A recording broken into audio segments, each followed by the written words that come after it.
saludo a los que, nuevamente a los que estaban hace un ratito, que llegaron más temprano, a los que van llegando. ¿Cómo le va? ¿Cómo andan?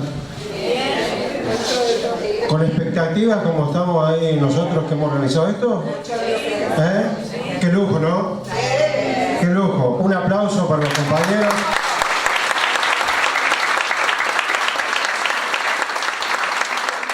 José María Rinaldi y Diego Tatián, muchas gracias por venir. 1976-2016, Argentina y su déjà vu.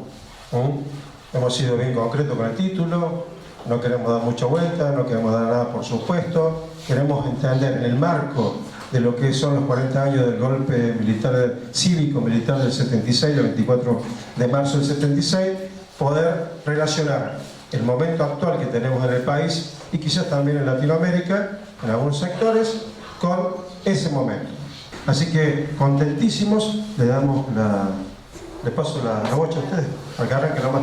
Bueno, muchas gracias por la invitación. Siempre es muy lindo realizar estas tareas de divulgación, más con una personalidad de la calidad académica de Diego, el doctor Tatián, y con alguien de la academia. Es como estar en la propia casa, ¿no?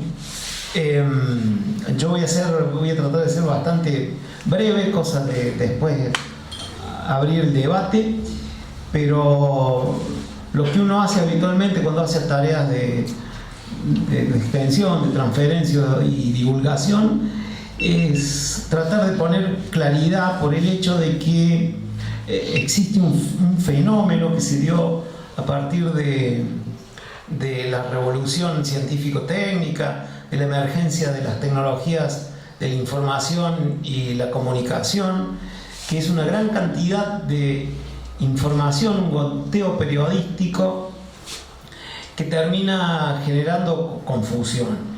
Y son cuestiones científicas.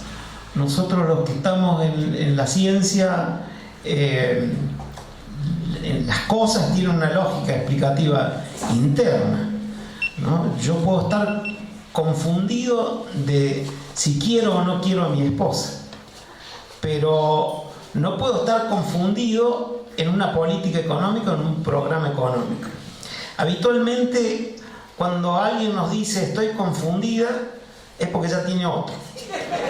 Hoy es mi aniversario de casado, así que no me puedo quedar a cenar. Si cuando llego a mi casa me dicen estoy confundida, es porque festejó el aniversario de otra manera. Entonces, lo que quiero tratar es de imponer una lógica interna ante este fabuloso proceso de distracción que realizan los medios dominantes en forma permanente, ¿no? De modo tal que, hablábamos con Diego hace un rato,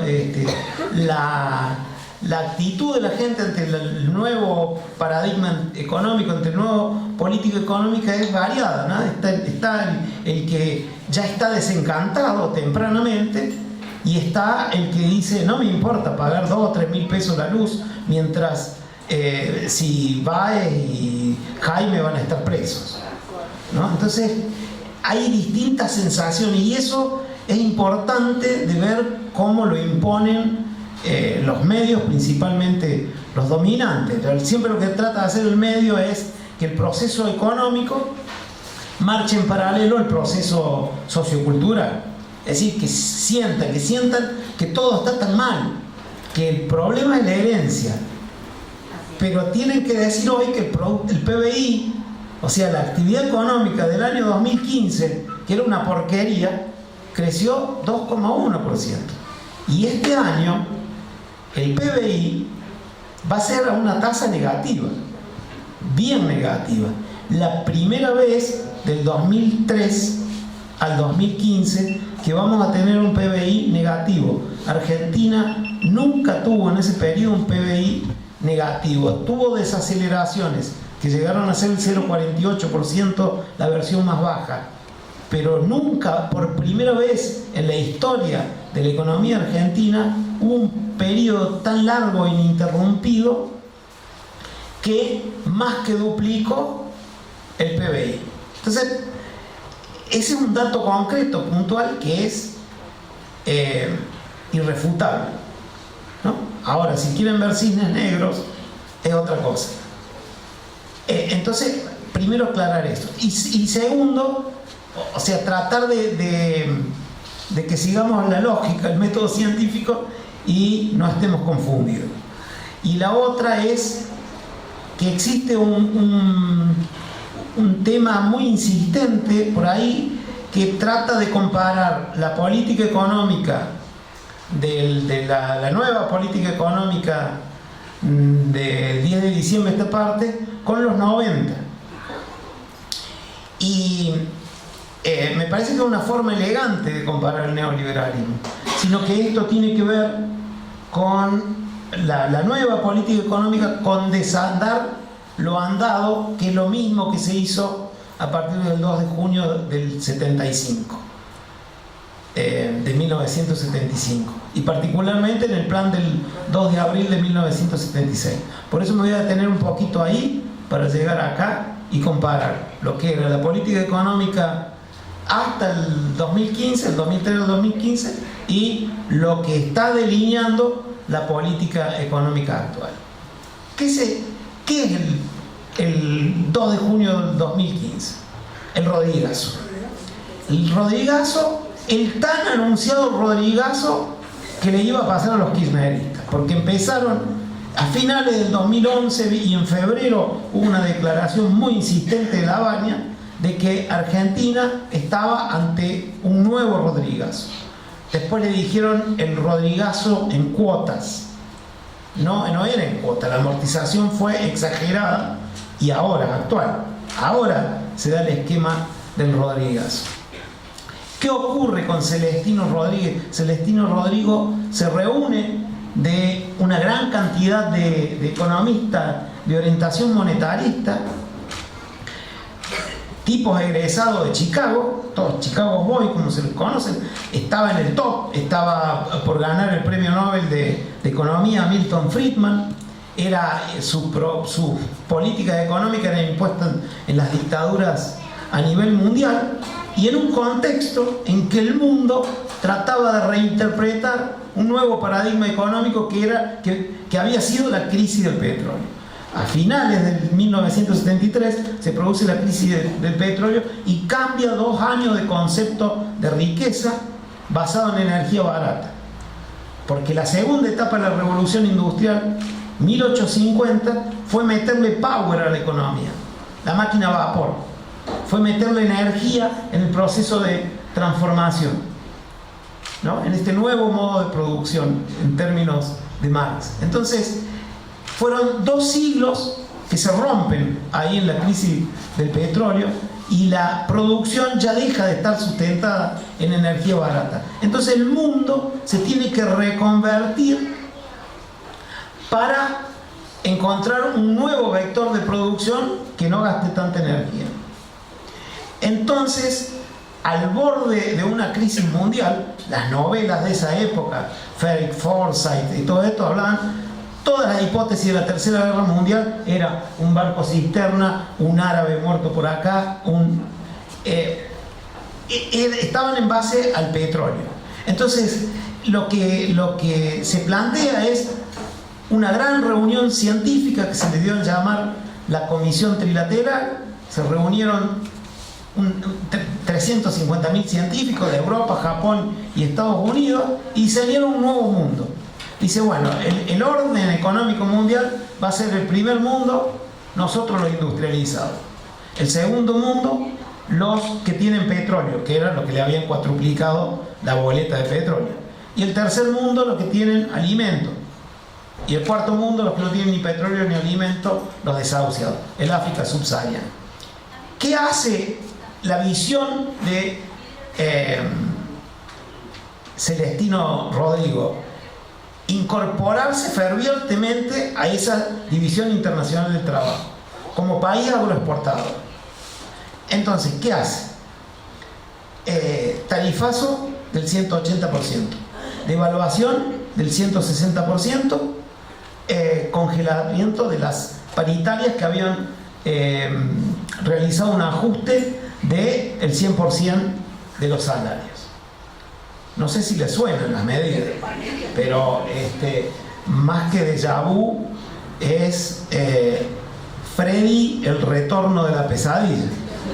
Y eso era en un contexto de debilidad política. Había muerto Perón, López Rega es quien impone a Celestino Rodrigo y sus Chicago Boys, pero ahí voy a la diferencia. ¿Por qué no logra imponer y dura unos pocos días? Porque el sindicalismo realiza una gran movilización, derroca a Rodrigo ya en un ámbito institucional muy débil, muy complicado, e instala a Cafiero, que le da un 195% y se desata una fabulosa proceso inflacionario. ¿Cómo se la trata de esterilizar? Con altas tasas de interés. ¿Le suena? Otra vez. Entonces, esquemas de esterilización típicamente monetarios. Sin embargo, ante la inestabilidad de los precios, se fugaba el dólar. El esquema que dejó de Herbert, de José Bel Herbert, había triplicado las reservas, estos se le estaban comiendo. ¿Saben cuánto le va? Miren, las reservas fue un tema que se habló mucho en el kirchnerismo. Todos los días, en el diario, uno abría el diario, las reservas bajaron 250 millones. Pero así era. Y ahora no se habla más de las reservas. ¿Y saben por qué se hablaba durante el kirchnerismo de las reservas? Porque es la primera vez que Argentina tiene reservas. Nunca Argentina tuvo reservas. Algunos se acordarán o habrán leído cuando el mercado le da el golpe de estado económico a Alfonsín y su ministro, el maestro Pugliese, les dijo: le hablé con el corazón y me respondieron con el bolsillo. Cuando él licita los dólares y 4 bancos extranjeros se los liquidan en 4 días. Lo dejan sin reserva, eran 1.300 millones. El kirchnerismo llegó a tener 53, 54 mil millones de dólares. Y para que tengan una idea, en la composición de las reservas, hay otra cosa, el periodismo muchas veces me llaman, che, José María, pero no existe eso. ¿Es real? Porque hasta, o sea, el goteo periodístico es tan importante que la gente duda. Dice, no existen esas reservas. Bueno, le digo, explicarle al auditor del Banco Central, que es Ernest Young o Arthur Andersen, según los años, porque tienen que ir y arquear esa plata y ver esos títulos y documentar la existencia de oro. Porque de las reservas el 6% es oro, o sea, son metales. Un poco más del 60% son títulos públicos, plazos fijos, que nos dan rentabilidad y solucionan el problema fiscal. Y el resto, el 30%, es cash, son dólares, euros, yuan. Y esos dólares, esos euros, esos yuan van a ir a parar a manos de los buitres en la segunda quincena de abril. Entonces, ahí sí nos vamos a quedar sin cash. Entonces, de ahí es tan importante, tenemos que abrirnos al mercado, tenemos que integrémonos cuando nos vaya bien. El mundo, desde el 14 de septiembre y desde antes, el 2007, está en la crisis más grande del sistema capitalista. El modelo de acumulación capitalista no funciona más como funcionaba, salvo para el empleado de JP Morgan, que es Pratt Guy. ¿Por qué? Porque afuera el capital financiero recibe 0%. En Japón, si vos querés depositar, tenés que pagar, no que te paguen, porque la tasa es negativa. Y a nivel mundial es el 0,25. Y acá van a ganar entre el 7 y el 9% en dólares. Entonces, ¿cómo no van a venir? Claro que van a venir, pero golondrina y a financiar los déficits. No a hacer ruta. Nunca vinieron a hacer ruta. Nunca se hizo una ruta con endeudamiento de capitales privados extranjeros. Se habrán hecho algunos de organismos públicos internacionales. Entonces, esta situación, vuelvo a repetir, es muy semejante.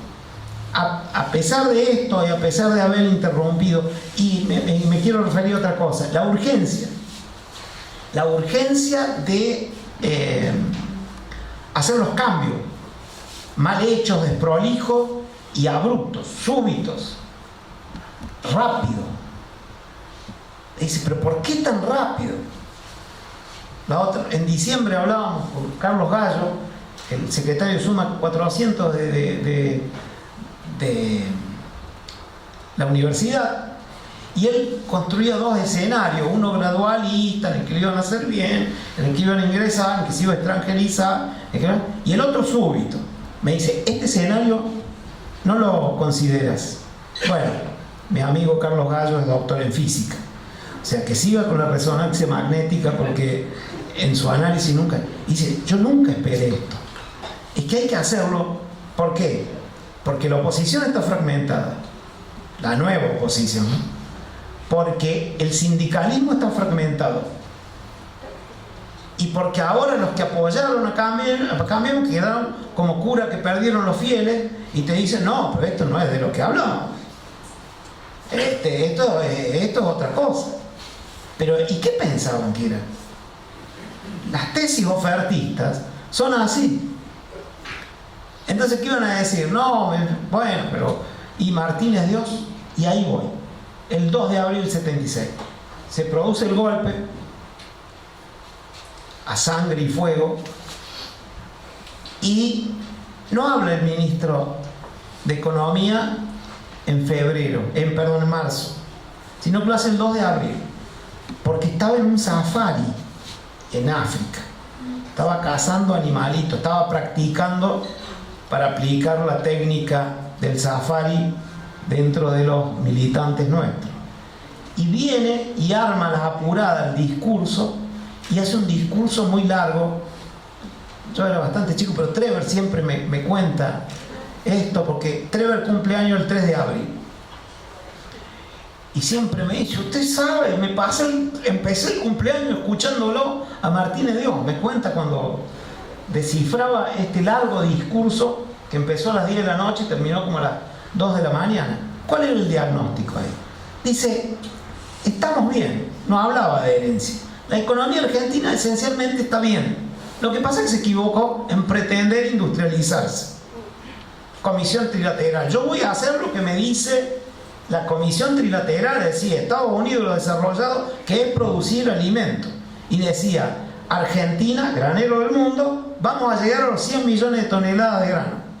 Recién en el 2012 llegamos a los 100 millones de toneladas de grano con el boom agropecuario del siglo este. Pero a eso llegaba. Y decía, hay 3 incendios que hay que apagar en forma inmediata. El primero era la inflación. El segundo gran incendio, la deuda externa. Y el tercer gran incendio, recuperar la actividad económica. ¿Le suena en el discurso? De nuevo el discurso del ministro de Hacienda Prat Gay se parece mucho al del 2 de abril del 76. El neoliberalismo en este inconsciente de Dromi, cuando dijo nada de lo que deba ser público quedará en manos del Estado. Entonces ellos lo que querían era desmantelar el Estado como visión neoliberal, pero no apuntaban a estos aspectos que eran muy similares a los del 2 de abril del 76. Tal vez tengamos que esperar que no puedan con la inflación y que aparezcan a cambiar el diagnóstico, como hizo Martínez Dios. Primero dijo, los precios tan altos porque el Estado asfixia, porque el Estado es el problema. El mercado solo va a estabilizar los precios, que es lo que dice el primer diagnóstico. Entonces, abramos la economía, liberemos el mercado, restringamos la actividad pública, echemos los empleados, bajémosle el sueldo, licuémoslo, abramos, pum, listo, no funciona. Segundo diagnóstico, dice, no, el problema es que es el sistema financiero, es que el empresario estoquea porque hace un arbitraje con la tasa de interés. Entonces liberemos el sistema financiero. 1977, nueva ley de entidades financieras, 21.526, todavía vigente hasta hoy. Liberan el mercado financiero y tampoco dicen, no, nos equivocamos. ¿Saben cuál es el verdadero diagnóstico? ¿Saben cuál es la posta respecto a la inflación? La expectativa cambia, el dólar. Todos creen que el dólar va a ser mayor, entonces aumentan los precios generando el colchón. Noviembre, diciembre. Entonces, ¿qué vamos a hacer? La tablita. Hicimos la tablita. La tablita día por día el empresario sabía. Hasta que la tablita se rompió, se terminó, vino Sigot, devaluó el 30% de nuevo, lo trasladó y cristalizó la nueva situación económica. Bueno, Martínez Dios dijo antes de que asuma Sigot que él había cumplido, que la inflación estaba estabilizada y Argentina tuvo desde ese entonces hasta el año 89 una inflación amesetada de 3 dígitos, hasta que en el 89 se da lo que conocimos como la hiperinflación, que en realidad fue una mega inflación y fueron 4 dígitos y que le costó el cargo democrático del presidente Alfonsín. Y ahí volvieron, yo les digo, los punk de la economía, ¿no? De los neoliberales se les faltan los pantalones rotos, pero porque me recuerda mucho, a mí me gusta mucho la música. El tecladista de Yes, que era Rick Wakeman, una vez le hace una entrevista a Rolling Stone y le pregunta sobre qué opinaba de los punk. Y le dice, nosotros hacíamos buena música porque eran rock sinfónico, estas cosas. Y vinieron esto y lo arruinaron todo. Bueno, estos vienen y arruinan todo. Entonces, eso es lo que por eso yo le digo los punk de la economía. Y terminamos, para ser brutal, pero siempre con esto, con un fabuloso proceso de destrucción del sistema productivo, con un fabuloso e inédito proceso de inequidad distributiva. Del 75 al 2002, Argentina pasó de ser un país con una distribución del ingreso como la de Francia a ser un país con una distribución 2/3 partes parecida a la de Brasil, una de las economías más inequitativas del mundo.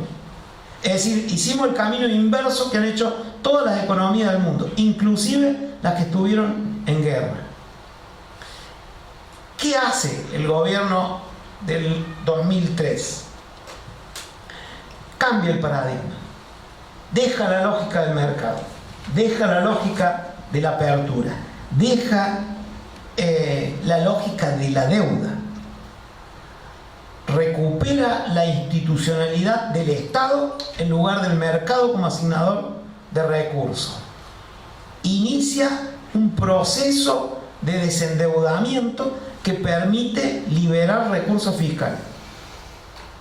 Cuando tuvimos los 5 presidentes en 10 días, cuando Rodríguez Saad decía, estaba muy contento, ¿no?, de ser presidente, y decía, vamos a declarar la moratoria unilateral, el default, y estaba chocho, ¿no? Y no se estaba dando cuenta que en definitiva era lo mejor que estaban haciendo. Declarar el no pago y recuperar la economía interna a través de la liberación de recursos fiscales. Con una devaluación muy importante, recuperan el sector exportador, que comienza a traccionar en la actividad económica. Y los que antes no podían exportar y ahora pueden exportar, toman empleo, recuperan las fábricas. Y empieza a aparecerse un mecanismo de protección natural de las importaciones y de estímulo cambiario a las exportaciones. Pero la liberación de recursos fiscales es orientado al gasto social. Entonces eso vuelve a traccionar a la economía por el lado del consumo público. Y todo este fenómeno, sumado a un tercer eje, el primero el de la devaluación, el tercero el de la liberación de los recursos fiscales a través del no pago y el proceso de desendeudamiento, se sumó la mejora del poder adquisitivo. Y algo que es inédito en la teoría de las finanzas públicas. ¿Qué es una fuerte actitud contracíclica del gasto público? ¿Qué es esto? No es mandarín. Significa que cuando te va mal, gastas más. ¿Qué te dice la economía? Y cuando te va bien, gastás. Y cuando te va mal, no gastas. Restringí, ajuste. Entonces, ¿qué hacía la cadena nacional de Cristina? Cada vez que el mundo nos pegaba el viento en contra, porque siempre se habló del viento de cola, pero nunca se habló del viento de contra, que se dio el 2008 a esta parte. Cuando nos pegaba la crisis brasilera, cuando nos pegaba la crisis mundial a nivel internacional, ella aparecía anunciando mejora en la inclusión previsional, mejora en la movilidad previsional, aumento en la asignación universal por hijo, generación de la asignación universal por hijo, y todo eso es contracíclico, pero eso reactivaba. Y como nosotros tenemos un esquema recaudatorio basado en los recursos, lo que se hizo era traccionar. Fíjense, tracciona por el lado de la demanda, exportación, inversión, consumo, público y privado. No es tan difícil la economía. Es una parte de la ecuación que es producto del ofertista más importación, o es consumo de gobierno y privado más inversión más exportaciones. Si a mí se me pinchan estos tres rubros de la demanda, estoy en el horno, porque es una igualdad. Entonces, ¿qué hacen? Y de nuevo los PANC, ¿no? De nuevo volvieron los PANC a partir del 2 millones del 10 de diciembre del año pasado. ¿Y qué hacen? ¿Qué plantean? ¿No? Esto de, aparte de decir, de plantear las propuestas en cuestiones o en dichos poco inteligentes, ¿no? Como por ejemplo justificar el ajuste en el sector público con el desafortunado dicho de la grasa militante, o bardear a los senadores que apoyaron la eliminación de las leyes de cerrojo y de endeudamiento soberano, o tantas otras sorpresas, ¿no? Pero lo que hacen es esto, volver a la lógica institucional del mercado. Apertura, devaluación, inflación, licuación y transferencia de los recursos del sector asalariado a la oferta. Es decir, y baja de impuestos. La eliminación de las retenciones a la exportación de granos y de la minería implica una fuerte caída en la recaudación. ¿Esto qué implica? Déficit. Por primera vez tenemos déficit en la caja en pesos y en la caja en dólares, en el sector público y en el balance de pago, el que mide las relaciones con el exterior. Esto insistía mucho la Baña a través de sus profecías. Yo creo que no se tendría que dedicar a cuestiones esotéricas porque le va a ir mal, porque decía, se están quedando sin la caja en pesos y sin la caja en dólares. Eso insistía sistemáticamente. Bueno, ahora nos quedamos sin la caja en pesos y en dólares. El balance comercial, o sea, exportaciones, la importación de bienes, por primera vez en 16 años es deficitario. Entonces, si yo tengo déficit en las cuentas públicas, si yo tengo déficit en las cuentas externas, yo necesito fatal y necesariamente endeudarme. Y el tipo que no recibe nada afuera va a venir o vendrá, porque la lluvia verde todavía no llegó. La lluvia roja de Peter Gabriel creo que es más creíble que la lluvia verde, pero probablemente ingresen fondos a alta tasa de interés e iniciaremos nuevamente el proceso de endeudamiento. Es decir, que Argentina, que principalmente en el 2005 hasta el 2015 inició un fabuloso proceso de desendeudamiento, que lo pagamos entre todos, porque la crisis del 2002 la pagamos entre todos, y que era un elemento muy importante, echar al Fondo Monetario Internacional para que no nos pongan las políticas ofertistas, hoy inicia el camino inverso.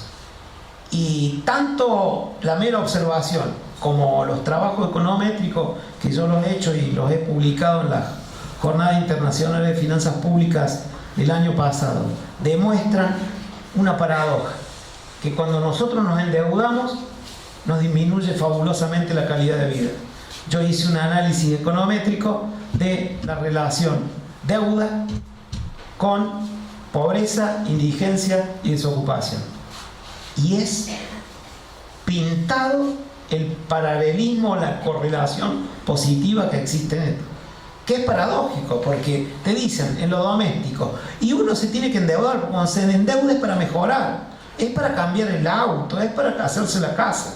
Tal vez eso sea, y siempre y cuando sea barato, porque en Argentina no existe el crédito, los bancos están en un fabuloso negocio que es el de los títulos, no el de prestar plata, no es el original del capitalismo. Paradójicamente, digo, nosotros cuando nos hemos endeudado ha sido la receta para el desastre. Esto no lo digo yo, lo dice el Banco Mundial.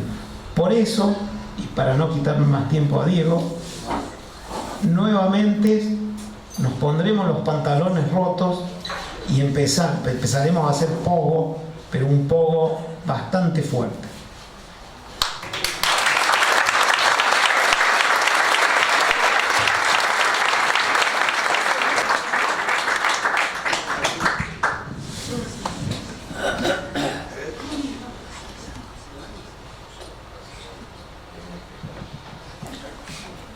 Estaba tratando de acordarme algunas frases de las letras de Spinetta, de Charly García, para complementar con información rockera que es de esta parte del mundo algunas de las cosas que dijo José María, pero no me va a salir, así que abandono esa vida.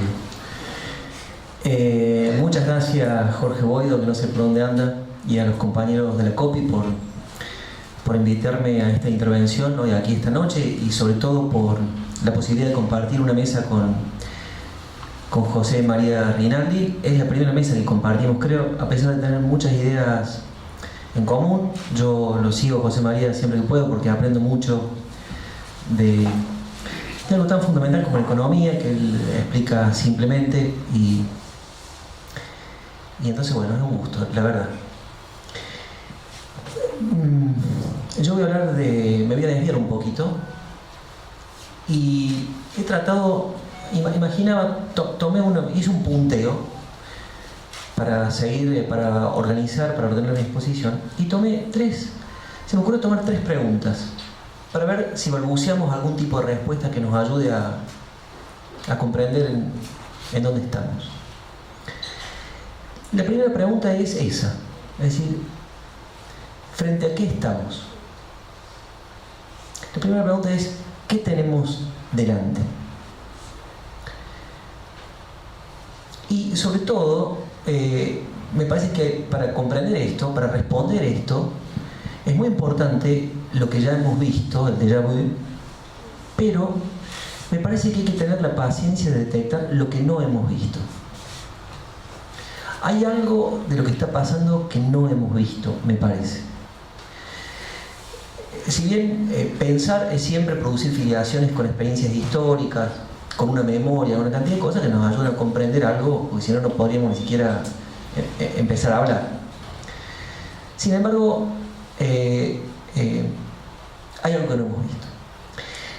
La segunda pregunta a la que voy a referirme es una pregunta simple, que es, frente a esto, ¿qué hay?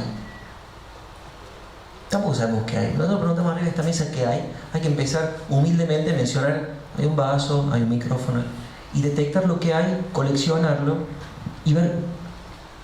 Y acá voy a la tercera pregunta que me interesa formular para ordenar mi exposición. En realidad es una pregunta vieja, ¿no? Es una pregunta ¿qué podemos hacer? ¿O qué hacer? Es una pregunta que un señor que se llamó Vladimir Ilich Ulyanov formuló en 1905 en un libro célebre, que es esa. Y es la gran pregunta de cualquiera que se ha propuesto transformar un estado de cosas, en cualquier siglo, en cualquier época.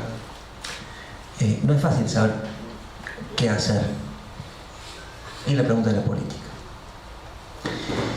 Entonces, vuelvo a nuestra primera pregunta. ¿Qué tenemos delante? ¿Delante de qué estamos?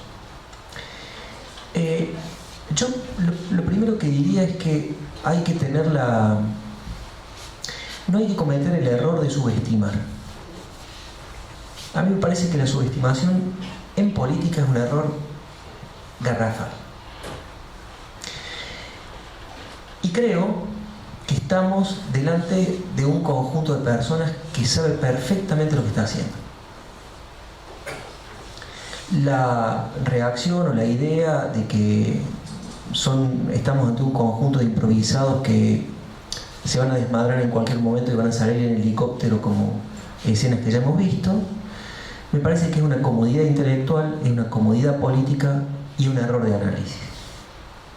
No tenemos que cometer absolutamente ese error. Hay una primera cosa nueva. Yo creo que estamos ante un gobierno, esta metáfora la emplea alguna vez y creo que funciona. En albañilería se dice que algo está descalzado cuando no está fijo, digamos, ¿no? Da la impresión de que estamos ante un gobierno descalzado políticamente. ¿Esto qué significa? Significa que, supónganse, y acá sí hacemos una primera afiliación con los años 90, porque hay cosas de los años 90, sin embargo hay cosas que son diferentes.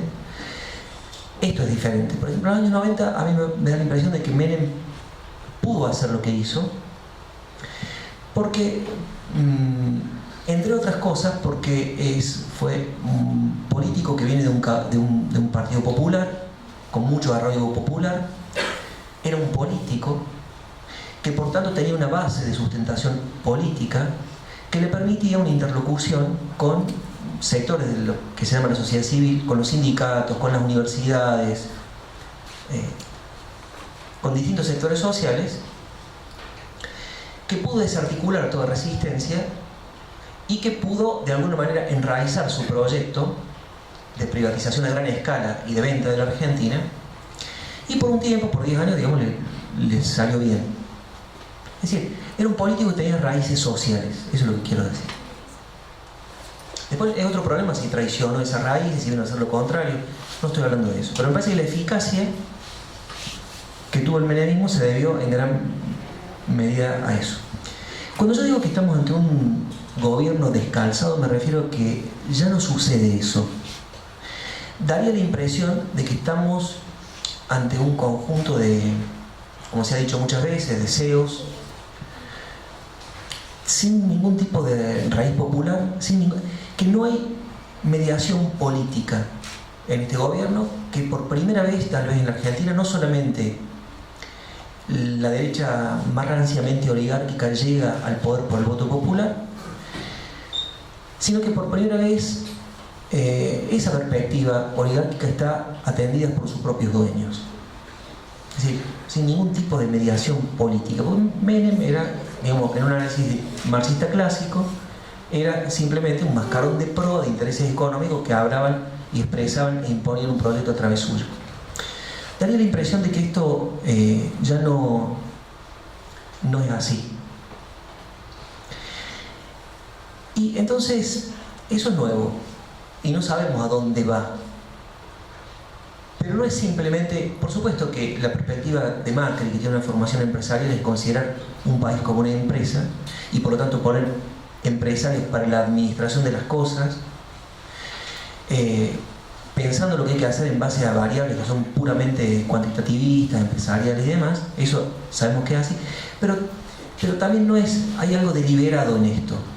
Hay un proyecto atrás de esto, no solamente una pertenencia, como decir, sectorial, una pertenencia de clase, sino que hay una idea de lo que hay que hacer. Eso, digamos, ¿qué correlato tiene? Tiene el siguiente correlato. Me parece que hay una destrucción aceleradísima, como decía José María recién, de una antropología social que el gobierno anterior trató de construir lentamente, y su sustitución por lo que yo llamaría un emprendedorismo radical. ¿En qué consiste ese emprendedorismo? ¿Qué viene? Fíjense que, por ejemplo, el discurso de Asunción de Macri, él no le habla al pueblo, por supuesto que no le habla a la sociedad, te hablo a vos, televidente, individuo televidente. Vos podés. Es decir, sos un pequeño emprendedor capitalista, cualquiera sea la situación en la que te toque estar. Y Macri dice, yo voy a crear las condiciones para que esa empresa prospere. Esa empresa, ese gerenciamiento de sí, esa administración de sí, todos empresarios de sí mismos puedan llegar a prosperar. Es decir, un individualismo radical. ¿Y qué sucede? Sucede que si finalmente, habiendo creado las condiciones, no pudiste o no llegaste, es tu culpa, ¿no? Es decir, básicamente quienes no llegan, quienes no prosperan, quienes no tienen éxito, quienes son pobres y siguen siendo pobres, lo son por su culpa o porque quieren. Lo que esta idea, esta cultura del emprendedorismo sustituye es una noción que fue, digamos, vertebral en el kirchnerismo, que es la noción de derechos sociales, ¿no? Es decir, no se trata de se trata de desmontar la idea de que tiene que haber un Estado que garantice derechos de las personas a derechos elementales, derechos básicos, sino dejar un espacio vacío para, ni siquiera ciudadanos, que es una categoría, para emprendedores de sí que son, digamos, que se abalanzan hacia el éxito personal o privado.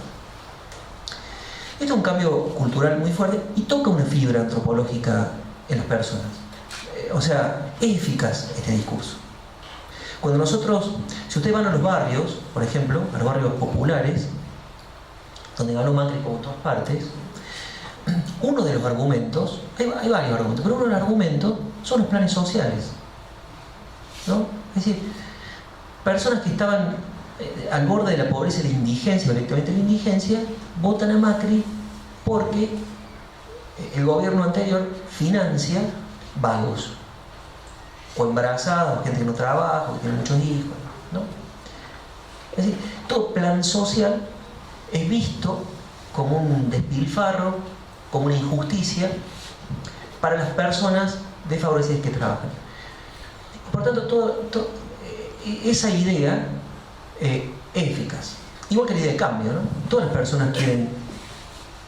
Yo no sé por qué prospera esa idea de cambio. Las personas nunca imaginan que se pueda cambiar para mal, que se pueda estar peor.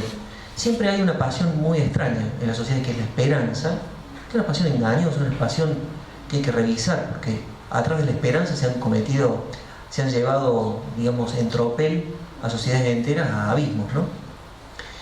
Es decir, la esperanza no digo que no haya que tenerla, digo que debe ser acompañada siempre por una crítica, por una conversación crítica de las condiciones precisamente para que no sea un instrumento de dominación ideológica, igual que el miedo. El miedo y la esperanza en realidad son lo mismo. Es aquello donde, digamos, que pulsan los gobernantes para dominar sociedades. Sería interesante pensar qué pasa, y en economía también, qué pasa con un pueblo que no teme ni espera. Es decir, es difícil dominar. Si partimos de la base que una sociedad cualquiera, capitalista sobre todo, y esta en particular, está basada en formas de dominación más o menos, a veces brutales y otras veces más sofisticadas, eso se asienta, y esto voy a hablar al último, en pasiones, ¿no? Las pasiones son los grandes móviles de la conducta humana, no la argumentación, no la razón, no las evidencias, sino cosas muy misteriosas son las pasiones humanas. Pasiones, digo, miedo, esperanza, venganza, odio, amor, tristeza, resentimiento, envidia, ese tipo de cosas, ¿no? Entonces, digo, esta idea de Macri, del emprendedorismo, en realidad retoma una representación de la sociedad muy antigua, que es la que funda el neoliberalismo, que es la sociedad, que es una idea de democracia, entre comillas también, que es lo que una amiga brasilera, que es Marilena Chau, llama el discurso competente. La idea de competencia es ambigua, significa dos cosas. Que hay personas que tienen competencias y personas que son incompetentes, pero también significa la sociedad una competencia en sentido deportivo de la palabra, ¿no? El discurso competente funda una democracia en la cual las decisiones, económicas sobre todo, pero no solo económicas, son delegadas en los competentes. Y los considerados incompetentes simplemente son sustraídos a la deliberación pública, a la decisión, precisamente por sus condiciones tales. Es una idea de democracia elitista, es una idea de democracia, digamos, que radica en la información, en el saber, en la adquisición de conocimiento, que sabemos que es un aparato ideológico de reproducción de clase, los mecanismos de decisión. Pero también, sí, el discurso competente es el emprendedorismo, y que está acá sí a la base del discurso liberal. ¿Qué dice el discurso liberal? El discurso liberal es en alguna medida es un salto histórico respecto a el antiguo régimen, como se llamaba, ¿no? La sociedad aristocrática. ¿Qué dice el discurso liberal? Bueno, dejémonos de esquemas que tienen que ver con, por ejemplo, con la herencia, o con la alcurnia, con la proveniencia estamental, con la proveniencia de abolengo. Hay individuos, y de nuevo, el liberalismo es una pequeña teoría de la justicia que basa el éxito o el fracaso en una noción que hay que desmontar y construir, que es la noción de mérito. Hay individuos que tienen méritos o no. En su mejor versión, el liberalismo sostiene que el Estado justo es el Estado que crea las condiciones de igualdad, la igualdad de oportunidades, como se llama, para que los individuos hagan de sí lo que puedan hacer. Es una competencia, como si fuera una línea de largada, una carrera, ¿no? Es decir, hace trampas y uno está más adelante y otro más atrás. Pero sí, supongamos que se logra que el Estado haga que la línea sea la misma para todos, después, ¡pum!, pistoletazo y una competencia. Y es lógico y natural y justo que algunos lleguen antes y que algunos lleguen después y algunos no lleguen y se queden en el camino.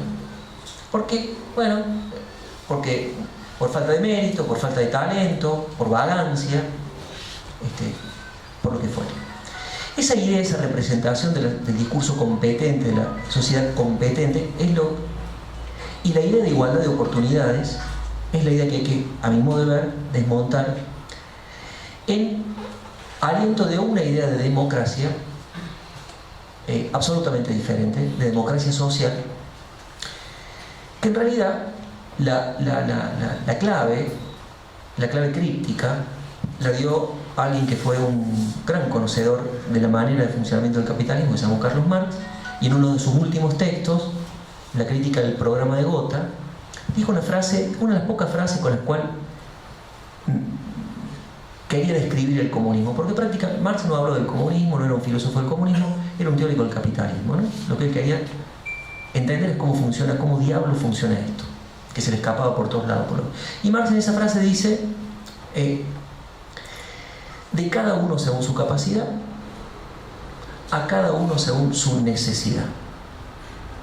Lo que está haciendo es desenganchar, está desmontando el mérito, ¿no? Están los que corren rápido, están los que corren lento, están los que no pueden, están los que son, ¿no? Y está diciendo Marx, no hay ningún mérito en tener mérito. ¿De dónde viene el mérito? Yo no soy responsable, no lo compré en ninguna parte. La tómbola de la vida hace que una persona sea como Messi, por ejemplo. ¿Hay mérito en Messi en jugar al fútbol como juega al fútbol? Es un problema filosófico que no tiene solución, pero no importa. El punto es que a mí me da la impresión de que hay que sustituir esta idea, la idea de igualdad de oportunidades, para plantear la pregunta por la igualdad a secas. ¿Qué pasa con las personas que no corren rápido, que no piensan, que son tartamudos, que no son inteligentes, que no tienen el mérito de tener mérito? Eso es una idea de democracia, y esa es una idea de igualdad de todas las personas, de todos los cuerpos. Esa reflexión es una reflexión que a mí me parece absolutamente central para pensar una sociedad diferente, y que hubo muchos avances en la idea de derecho social. La idea de derecho es eso, es que todas las personas corran rápido o corran lento, sean inteligentes o sean más o menos estúpidas, hablen bien o hablen mal, tengan mérito o no tengan mérito, tengan talento o tengan talento, todas las personas, por el hecho de serlo, tienen ciertos derechos.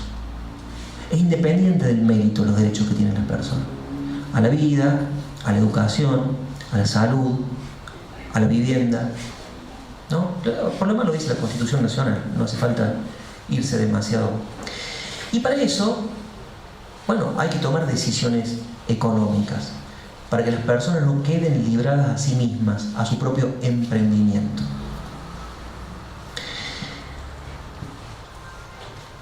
¿Cuáles son las? La idea de derechos además tiene una idea muy interesante, pero la esencia del derecho es la universalidad. Un derecho por definición es universal. ¿Cuál es la diferencia entre los derechos y los privilegios? ¿No? Es una disputa interesante. Exactamente eso, que un derecho es universal, un derecho es por definición de todos y para todos, si no, no lo es, en tanto que un privilegio es algo sin otros, a costa de otros y muchas veces contra otros.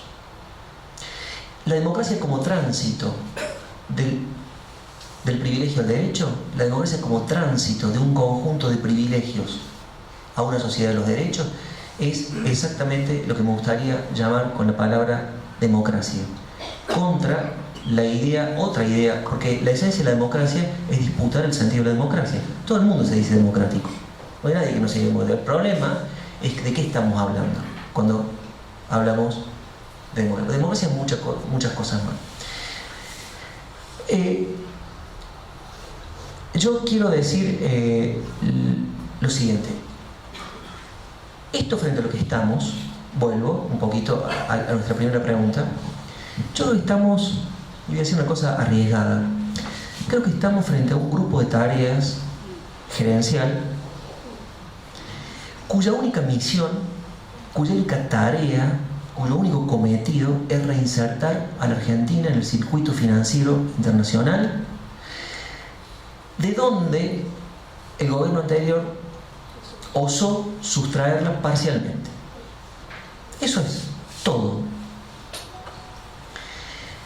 Para lo cual, si es necesario, y por eso la premura, por eso la rapidez, por eso la brutalidad del desmontaje. Es decir, no es que se están equivocando, les salen mal las cosas. Vinieron a hacer esto. Vinieron a hacer esto. Y lo están haciendo. Y lo están haciendo rápidamente. Yo creo que al macrismo no le interesa prioritariamente perseverar en el poder. No vinieron, es decir, no hay macrismo en primer lugar. Hay un señor que se llama Mauricio Macri, que por una coyuntura histórica concentra una reacción, un antikirchnerismo de muy distintas calidades bajo su nombre, con el soporte de un partido popular, de un viejo partido tradicional que es el radicalismo, que de una manera imperdonable históricamente pone a disposición de la peor derecha que ha habido en la Argentina, todo su aparato, sin lo cual Macri se tiene que quedar con el aguatero de Boca. Eso no es macrismo, digamos, eso no funda un macrismo. Hay un señor que está haciendo una tarea, con un consenso coyuntural, digamos, que no tiene afectos, porque también una corriente ideológica o una persona se funda en afectos, en pasiones. No hay pasión macrista, hay una pasión antikirchnerista que se canaliza por ahí.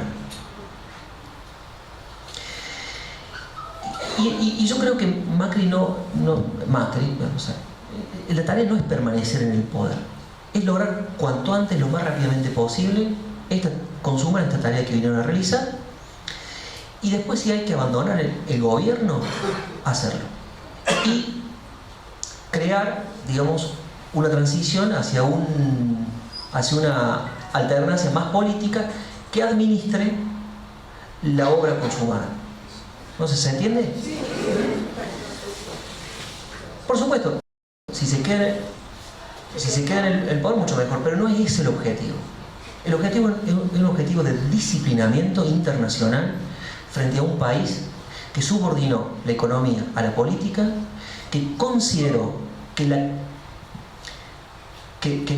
gran sistema financiero no es una ley natural, que no es universal y necesaria, sino que es una invención humana, es una coyuntura, es una decisión, y que por lo tanto puede haber decisiones contrarias, y muy laboriosamente tomó esas decisiones contrarias para avanzar hacia otra parte. Mínimamente, ¿no? No venimos de una revolución precisamente, pero se hicieron cosas, desde mi punto de vista, muy importantes. Hay que disciplinar. Quien osa salirse del redil le tiene que caer todo el peso. Y ese disciplinamiento es económico, financiero, pero es también jurídico y es también policial, va a ser policial. Hay un nuevo protocolo de seguridad que viene a complementar, digamos, esto, porque indudablemente hay conflictos sociales que se van a manifestar inexorablemente. ¿Qué hacer frente a eso? Es el problema. Hay una cosa más respecto de frente a qué estamos. Yo creo que una condición para que esto prospere es un fenomenal, un brutal blindaje mediático y judicial. Fenomenal, lo que significa ni más ni menos que la destrucción, fíjense lo que es, la destrucción del liberalismo político. De esto me gustaría volver al final. Yo creo que hay que recuperar el liberalismo político. Hay que disputar el liberalismo político porque es una gran conquista de la historia de la humanidad, cuyo núcleo filosófico son los derechos humanos y que se basa en algo fundamental que es la libertad de palabra, la libertad de expresión, la desmonopolización de los significados sociales y sobre todo, no voy a hablar de el otro fundamento del liberalismo político, no voy a hablar de independencia judicial porque es algo en lo que no creo, pero sí voy a hablar de una decencia judicial. Una decencia judicial. Hay una destrucción de la libertad de expresión y hay una destrucción aceleradísima de la justicia, de la decencia judicial. Son prácticamente herramientas, son instrumentos puestos al servicio de esta obra de destrucción en curso. Cuando eso sucede no hace falta ejército, digamos, están cumpliendo el mismo papel que en la década del 70, que además tenían la justicia, además tenían los medios, pero con una eficacia muy diferente, cumplían los ejércitos. Entonces, ese es, con un conjunto de eufemismos, llaman al ajuste ordenamiento económico, llaman a la inflación sinceramiento de precios, llaman a la brutal cantidad de despidos, solucionar el problema de la política del Estado como aguantadero de la militancia. Y todo eso, digamos, formulado socialmente con una maquinaria ideológica que tiene que ver con la monopolización de los medios públicos de comunicación, que es infernal.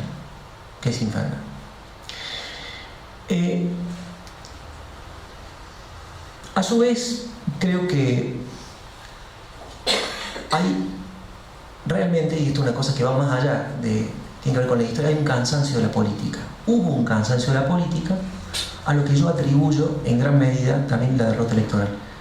Hubieron 10 años de una politización enorme en la Argentina y en Latinoamérica, gracias a la cual se conquistaron derechos sociales como nunca antes se había visto. Probablemente con el peronismo histórico es discutible. Y sin embargo, las mismas personas que conquistaron derechos gracias a la política se cansaron de la política. Esto es una paradoja que fue acompañada por una difamación de la política muy grande y que actualmente existe. Cuando Macri dice, señora, ¿sabe qué? Cuando prenda la televisión va a estar la novela. No va a estar, digamos, no va a haber cadenas nacionales, significados. Esto hay que tenerlo muy en cuenta también, ¿no? La política cansa. No sé por qué, pero la política cansa. Y una ideología y a su vez una reacción de las clases oligárquicas argentinas que no tiene que ver con la disputa de la renta. Es decir, el régimen de acumulación en Argentina no fue tocado esencialmente. Los que ganaban mucho ganaron más. Es decir, o la levantaban en pala, como dijo Cristina en algún momento. El problema no fue tanto ese. El problema fue otro. El problema fue de orden simbólico y de orden político. Es lo que yo voy a llamar, ayer un gran teórico de las ciencias sociales, que es Boaventura de Sousa Santos, hablaba en la universidad, porque le dimos el doctorado honoris causa, de un fascismo social. Y él habla de fascismo, y yo estoy totalmente de acuerdo, y hay un racismo social. Hay una cantidad de gente que de pronto accedió, y que antes no accedía, y no debió haber accedido nunca. Accedió al consumo, accedió a bienes materiales, accedió a bienes simbólicos, accedió a la educación, accedió a las universidades. Yo daría datos, cifras de lo que pasó con la universidad pública argentina en los últimos 10 años. El más alto presupuesto educativo y universitario y científico de la historia argentina. El más alto, con índices de ingreso a la universidad, de egreso de la universidad. El 60% de los estudiantes de la educación de la Universidad Pública de la Universidad Nacional de Córdoba son de primera generación. Es decir, no tienen a nadie en su familia que haya sido universitario.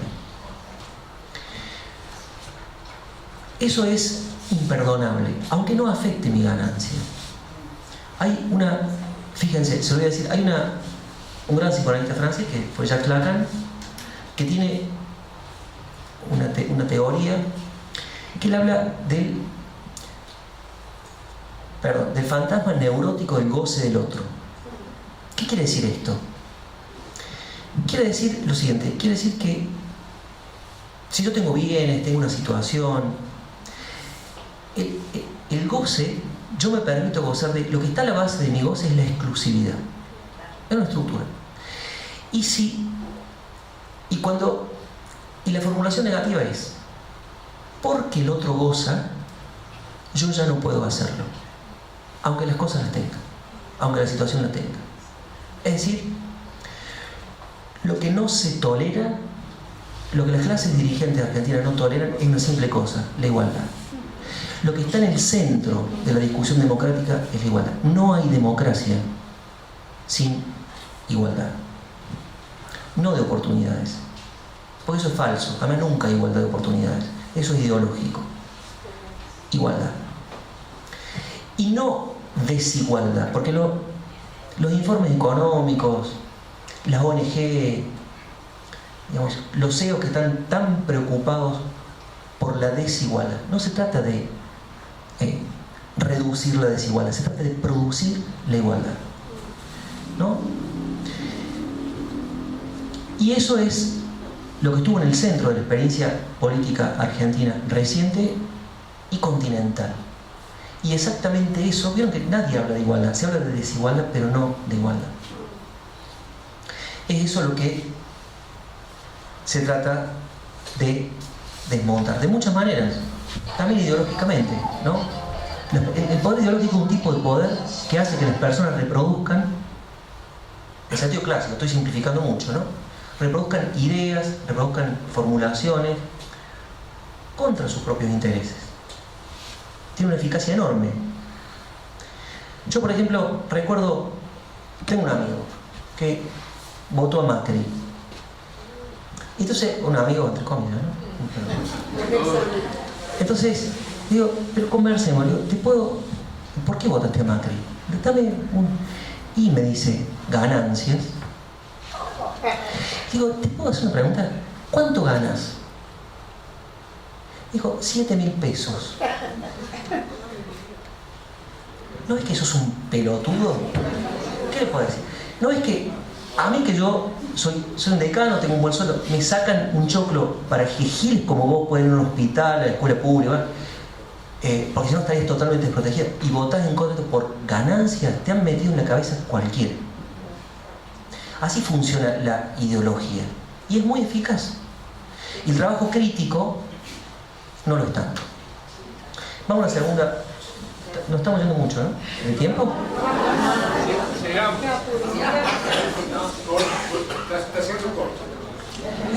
Segundo interrogante. Que esto es una pregunta que a mí me parece fundamental para la militancia política, para el trabajo, para la acción política. ¿Qué hay? Siempre hay algo. Nunca no hay nada. Hay veces que hay poco. Por ejemplo, si uno hubiera preguntado durante la dictadura ¿qué hay? Estaba todo desmantelado, perseguido. Por ejemplo, estaban un conjunto de mujeres del 30 de abril del 77 que rondaban la plaza. Pero hay algo, siempre hay formas de resistencia. Nunca está totalmente todo desmantelado. Yo me preguntaba, en cambio, en los años 90, ¿qué hay? Había poco, pero había. Estaban ya los organismos de derechos humanos que vertebraron la transición democrática argentina y que resistían. Había militancias diezmadas, diseminadas pero resistentes. Había movimientos piqueteros que cortaban rutas. Siempre hay algo. Nunca no hay nada. Por ejemplo, yo discuto me toca ser decano de una facultad muy politizada, ¿no? Bueno, y a veces hay con los chicos, con las chicas de izquierda más radical, que siempre los partidos trotskistas en la facultad. Entonces, siempre están instalados en lo que falta, en lo que no hay. Y lo que no hay es, por definición, infinito. Siempre, lo que no hay es infinito. Bueno, pero me parece una mala manera de empezar la política. La pregunta es no que no hay, sino si queremos transformar, ¿no? Sino qué hay. Detectar, ¿qué es lo que hizo Marx, además? O sea, ¿no? ¿Qué hay? Para Marx respondió que hay esto. Hay una clase que está destinada a hacer estallar por los aires, digamos, ¿no? Y a partir de ahí construir política. ¿Qué hay hoy? Eso es... ¿Cómo podemos detectar? Yo creo que hay mucho, yo creo que hay muchísimo. Si ustedes me preguntan, tal vez nunca hubo tanto. Desde una situación de adversidad. La pregunta es ¿qué hacemos con eso? En primer lugar, yo diría, hay una memoria. La memoria es una fuerza política poderosísima, ¿eh? Hay una memoria que logró sustraerse a la pura conmemoración. Yo me acuerdo cuando nosotros íbamos a las primeras marchas del 24 de marzo, en los 80 y los 90, éramos un puñadito. Sí, y era toda una conmemoración de aquello, del acontecimiento terrible del que salíamos, y una demanda de justicia. Una demanda de castigo, ¿no? No sabemos lo que es la justicia. Y la verdad es que estamos presos, capturados por la tragedia, por eso. La memoria era una especie de duelo permanente. Hubo un giro de la revolución a la memoria y de alguna manera la izquierda durante mucho tiempo estuvo capturada por el pasado en vez de por el futuro. Y eso cambió. Y eso yo creo que cambió con el kirchnerismo. En realidad, un poco antes. Pero con el kirchnerismo, ¿qué pasó? En primer lugar, pasó una reversión de la impunidad. Eso libera a la memoria. Permite que la memoria se haga otras preguntas, emprenda otras tareas, si no estamos capturados por eso. Y la memoria, esa cultura de la memoria, hay una diferencia entre el recuerdo y memoria que hacen algunos psicólogos, ¿no? El recuerdo es psicológico, es individual, es intransferible. Yo me acuerdo de mi casa ahora y no le puedo transferir a ustedes mi recuerdo. Es mío, ¿no? Pero la memoria es colectiva, es política y es transmisible. Es decir, si ustedes van a la marcha del 24 de marzo, están viendo pibas y pibes que tienen 13 años, 14 años, no sé, y hace durante mucho tiempo, que forman parte de una memoria que puede durar mucho tiempo. Yo, por ejemplo, soy descendiente de armenios. Mi abuelo fue sobreviviente de un genocidio. Han pasado 100 años. Yo porto una memoria, aunque no me acuerde de nada, lógicamente. Y aunque no hable el armenio, pero porto una memoria. La memoria persiste. La memoria es la aportación de un daño. La única posibilidad de que la memoria pase a ser historia es que se mueran todos los que han sido digamos, que han sido objetos de ese daño, y que eso a veces tiene que pasar muchas generaciones, o hasta que el daño se subsane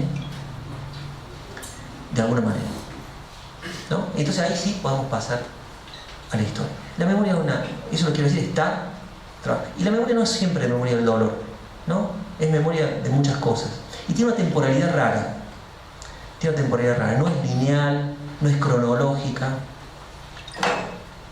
Eso es lo primero que yo creo que yo hay, y que, diría, también está vinculado a una cultura de los derechos humanos. Una cultura de los derechos humanos que ha sido central en la democracia argentina. Fíjense que la recuperación de los derechos humanos para la izquierda es reciente.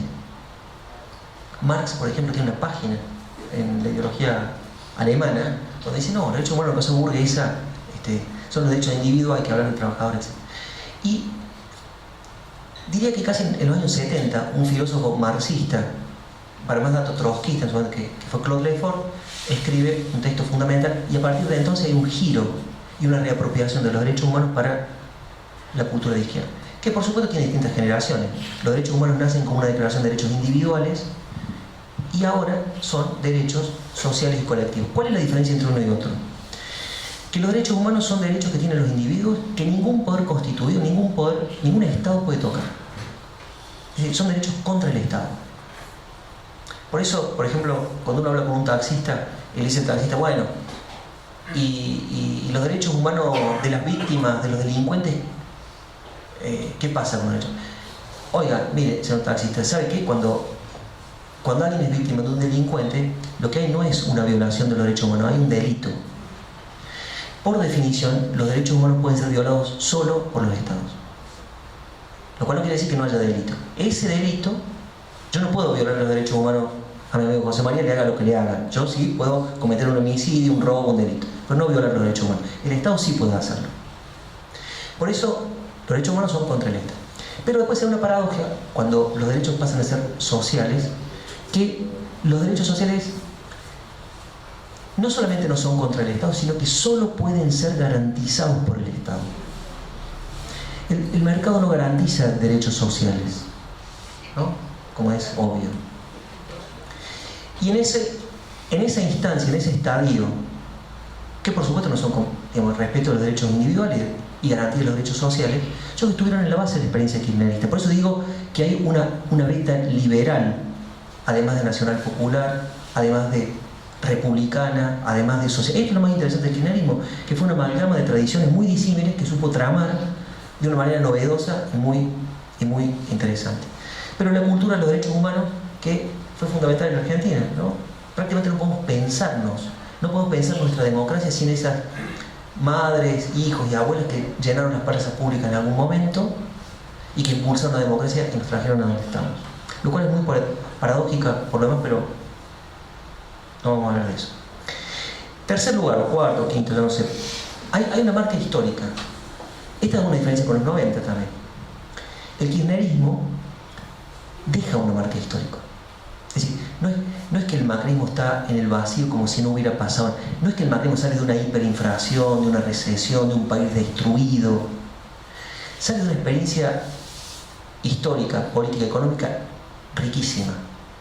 Riquísima, aunque sea, digamos, malversada por la ideología de los medios de comunicación.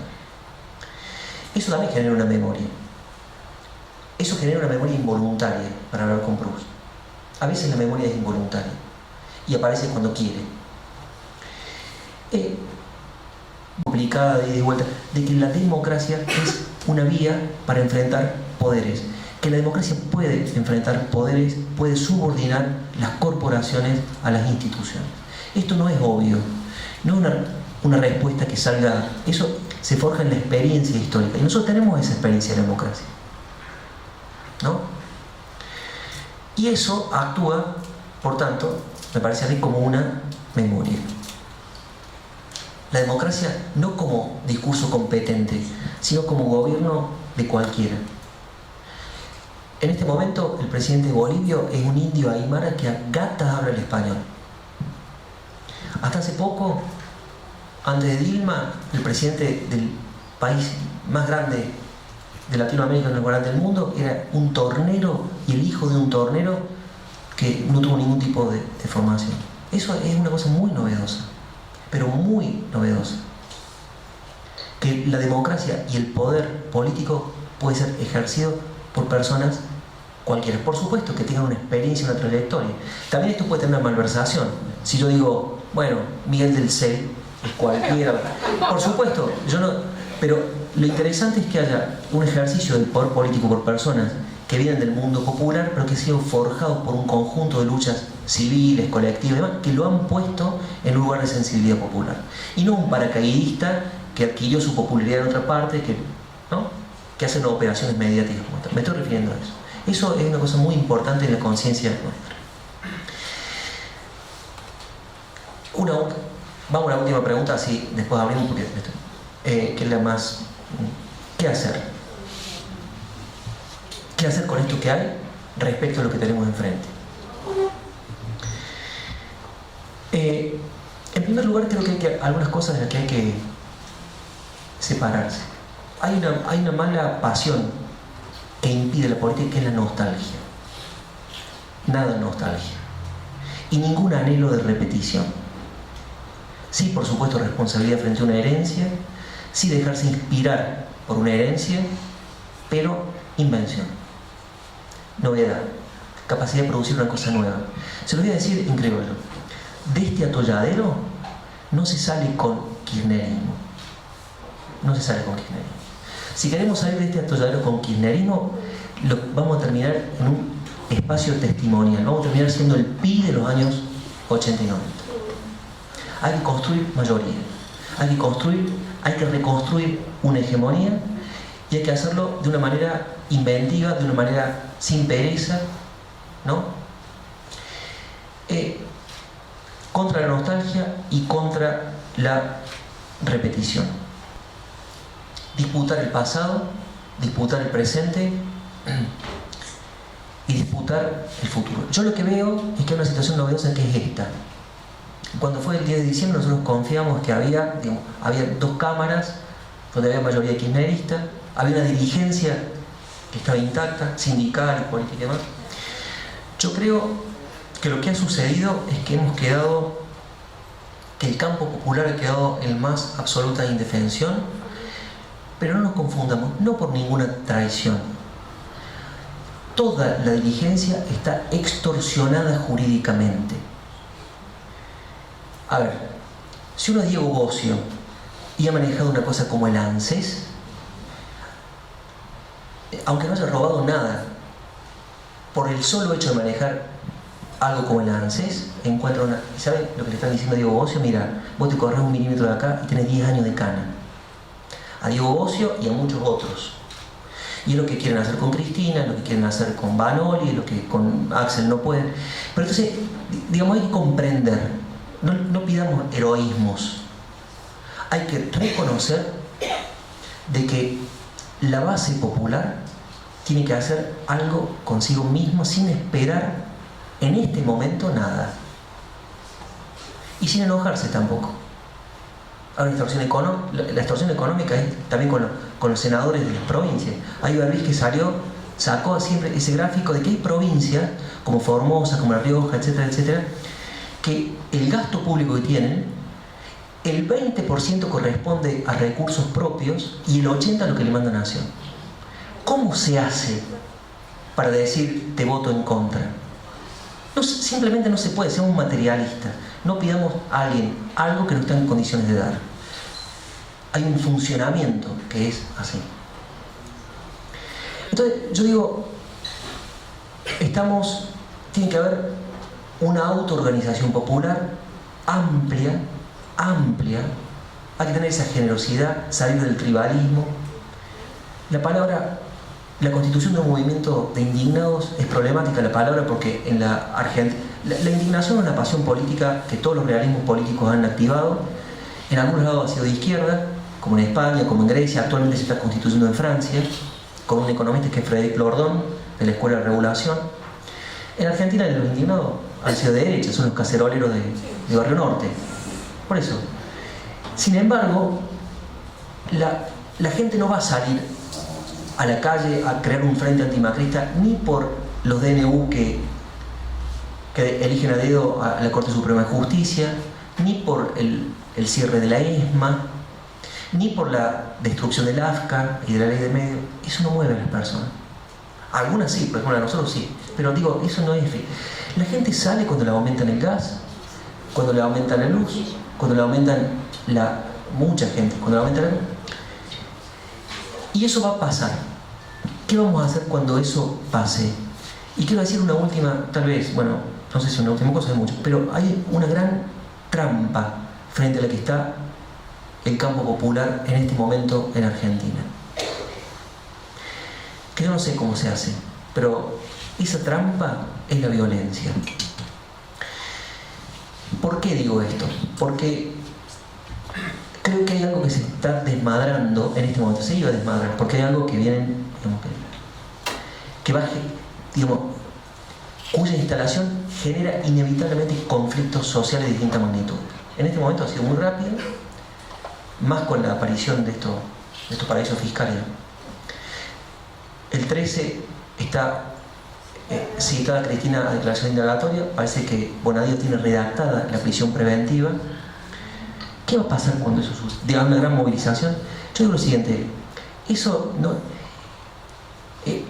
este poder va a generar condiciones de violencia, quiere la violencia. Son provocaciones.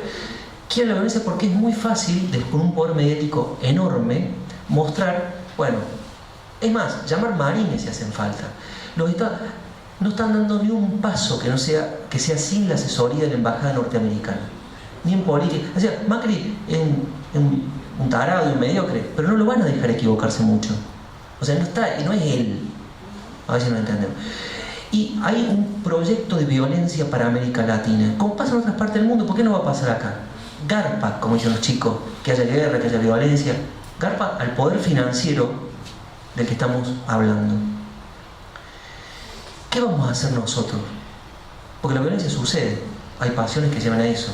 Yo creo que tiene que haber, sobre todo, una gran responsabilidad dirigente, el desarrollo de una gran sabiduría militante y una sabiduría popular para que la manifestación popular, que no hay que dejar de hacer, en la disputa no hay que abandonar las calles, no hay que abandonar la justicia, no hay que abandonar el parlamento, no hay que abandonar nada, para que esa manifestación popular sea firme, sea constante, sea intensa y sea no violenta. Porque si eso sucede, y eso lo pueden lograr, ganan. Si eso sucede, ganan. Tienen todo para ganar. Entonces hay que tener paciencia, hay que tener prudencia, hay que tener claridad, hay que tener firmeza y hay que construir mayoría. Hay que conversar mucho con las personas, convencer a gente que votó por distintas razones contra sus propios intereses, para tratar de atesorar una experiencia histórica. No sé si podría decir mucho más de lo que hay que hacer. Hay que estar atento. Muchas gracias.